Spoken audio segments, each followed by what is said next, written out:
Среда 15 октомври, кратки вести во 12 часот.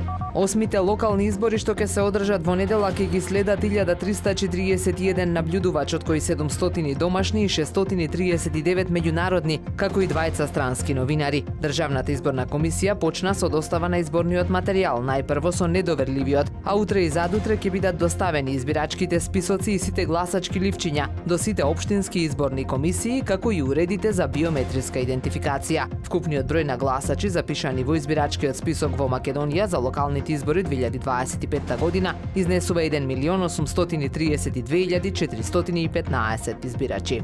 Владата еднострано е раскина концесијата за рудникот за експлоатација на јаглен на локалитетот Пискупштина во Струга. Инспекцијскиот надзор утврди дека концесионерот вршел експлоатација надвор од дозволеното поле, што представува директно прекршување на договорот и законот. Имено компанијата не обезбедила минимална експлоатација од 20%, односно 25.000 тони годишно, и за 3 години практично нема активност, а не е исплатен ниту концесиски надоместок. Жалбите на жителите на селото Пискупштина доведоа до детален инспекцијски надзор од страна на Државниот инспекторат за енергетика и рударство, која потврди неправилноста.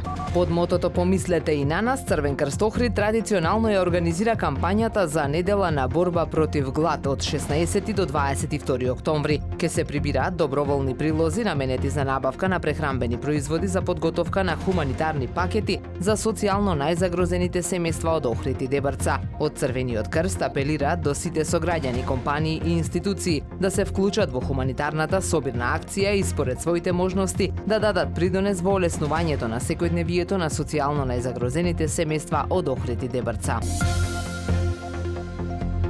Времето денес променливо облачно со сончеви периоди, дува слаб до умерен северен ветер, максималната температура во Охрид до 17 степени. Повеќе информации на ohridpress.com.mk.